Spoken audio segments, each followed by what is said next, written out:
I was one of those lucky foreign ministers who didn't have to go begging. Naturally, President Musharraf had acquired the status of a world leader. Well, we almost came to a solution on Jammu and Kashmir.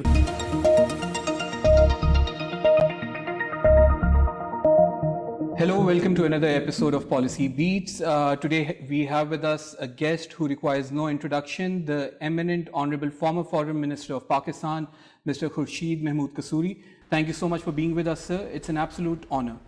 It's a pleasure. Thank you. So we'll start the discussion by asking you for your opinion on the changes in the political landscape regionally and internationally, and how do you see the evolution of Pakistan's foreign policy today compared to the time when you were the foreign minister of the country?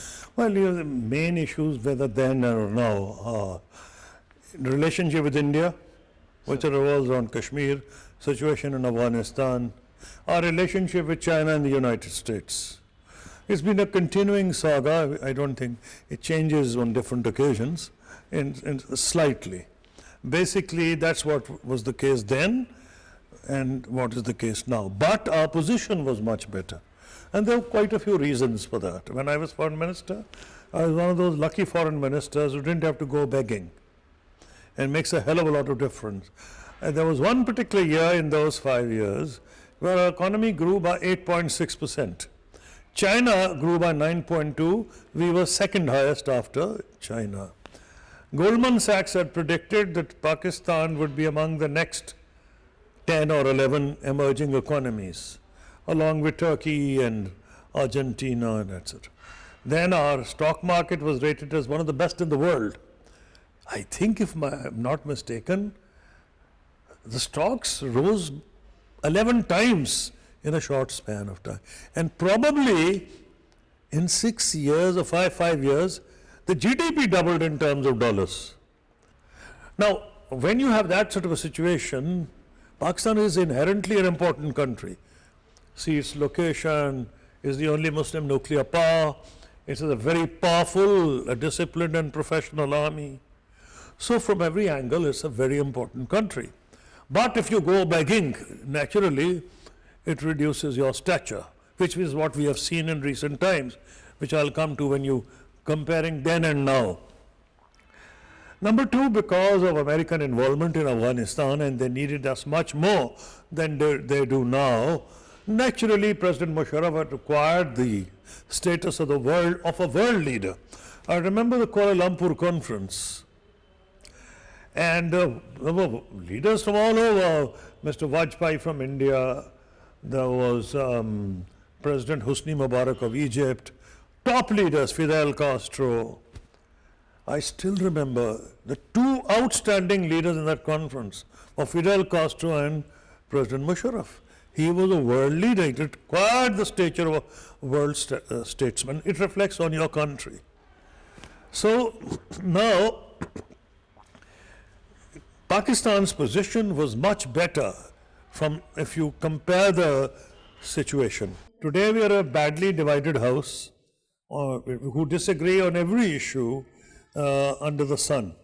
And our economy is not doing particularly well. And of course, we've probably, after coronavirus, one can say that we've done better than the others. But the situation is not the same. As you saw, in terms of our economy, we couldn't even meet our debts, and there was a balance of payments problem, and we went begging. We did succeed, and later on, it was probably also some countries asked for the money to be paid back. So these are not very uplifting scenes for a Pakistani to be seeing on your television screen every evening. So it has an effect on national morale. But if your economy is doing well, the way this country is, 225 million, it's got a very large middle class.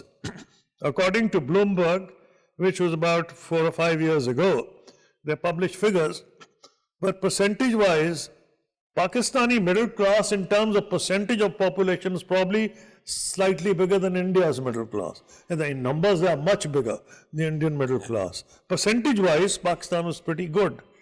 And that's why you saw that boom in consumer goods in Pakistan. So the difference was that our country was doing very well. We had a very strong image internationally. There was hardly a week in which either a foreign minister, a president, or a prime minister did not land in Islamabad. You can see the difference now. Mr. Kasuri, in your book, Neither a Hawk Nor a Dove, you've extensively written about back-channel talks that took place between Pakistan and India. So what do you think is the importance and utility of back-channel diplomacy? And can you share any personal experience of back-channel diplomacy vis-a-vis India, which did not make it to the book? Now, first of all, back-channel comes later. First of all is talks. My thesis is that there is no way that Pakistan and India can resolve Kashmir through any means but talks. You see, the one way of settling it is by war. But if you saw after the First and the Second World Wars, even after the war you have to talk. It creates so many problems. Now, those who think that we should go to war over Kashmir, well, we have gone to war. And there have been 10 occasions when we've been near a war. On 5, we've actually confronted each other with arms. The last occasion being the Kargil war. So we've done everything, so have the Indians. They have a much larger army, much larger economy. They have not managed to change anything on Kashmir. We've not changed anything on Kashmir either. So both Pakistan and India realize that Kashmir cannot be resolved by military means. Indians also realize, although they do not say publicly, that they forget about the nuclear war. Nobody's going to use weapons. We are neighboring countries. It's just a psychological thing. But even conventionally, India does not have the type of superiority that it could win a conventional war against Pakistan. And even the other day, an Indian Air Marshal was talking about Pakistan Air Force. And that they said it's a professional Air Force, 7th largest in the world. And in some areas, he admitted that Pakistan Air Force was more advanced. And it's no surprise after the last combat that you had following the attack on Balakot.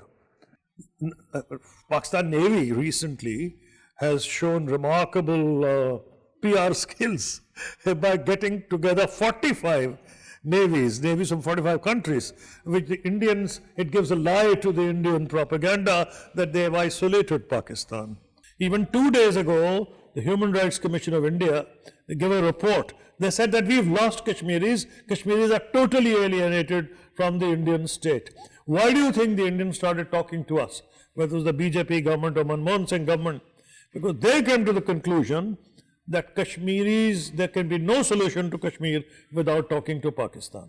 Now, the other question is, why the back channel? In countries like Pakistan and India, it's even more important. You know, rakh rakhao kehte hain na, your face saving or whatever. So all the dirty work is done behind the curtains, behind the scenes, which takes a long time. And media cannot exploit it.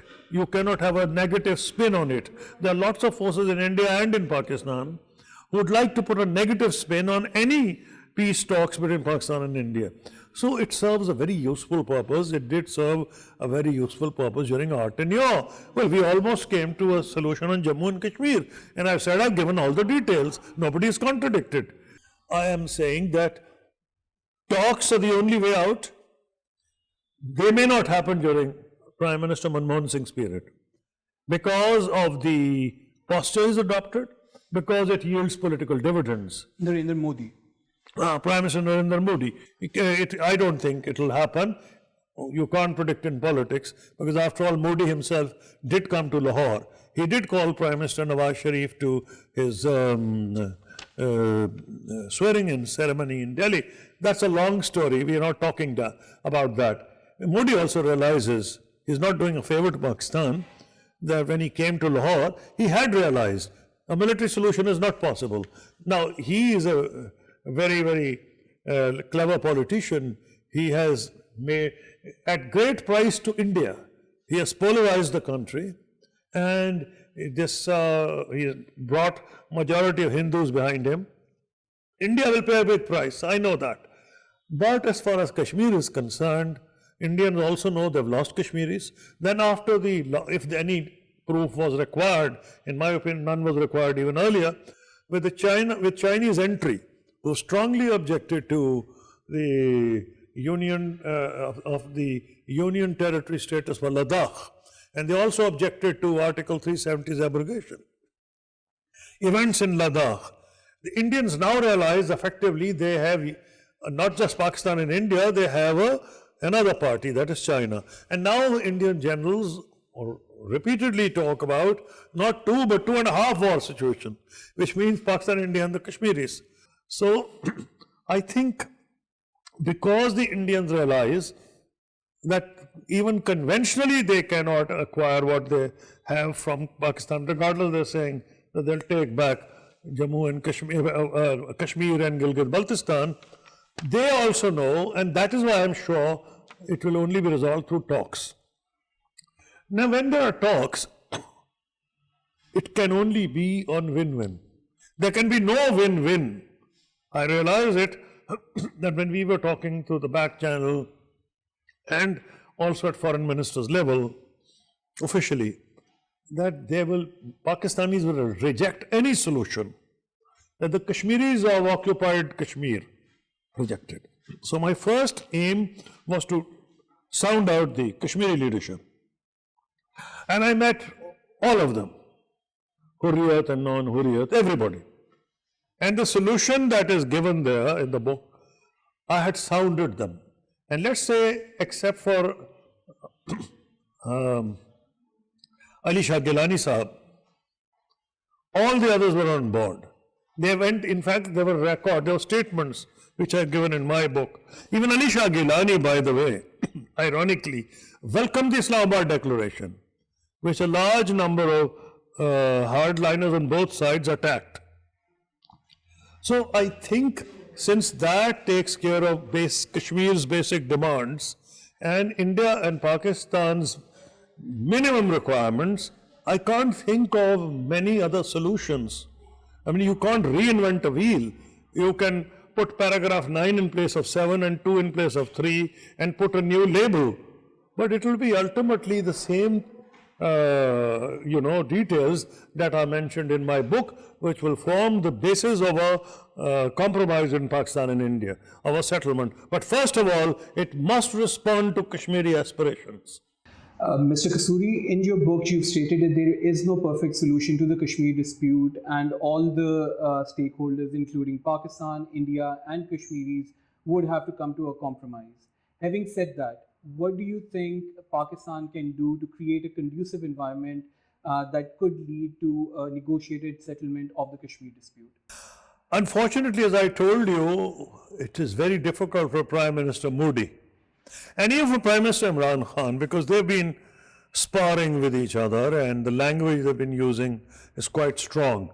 And but Prime Minister Imran Khan has recently said a very positive thing. I mean, let's say, said a very courageous thing on Kashmir. So, and I think it was probably aimed at the Biden administration. And so the Biden administration, there are lots of insiders I've dealt with them. And when you talk to the Americans, they say, oh, you talk of UN Security Council resolutions. Are you talking about Kashmiri rights? And when you say yes, then so why should they have only to choose between Pakistan and India? Why not independence? Because the Kashmiris who are who've given all the sacrifices, or who paid all the price.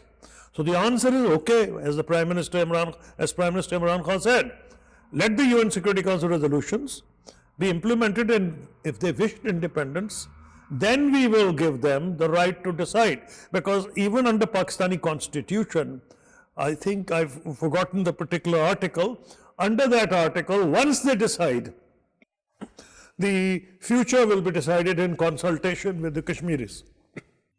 Thank you, sir, for your time and for your candid views. Please follow us on our official social media pages to stay updated with our upcoming interviews.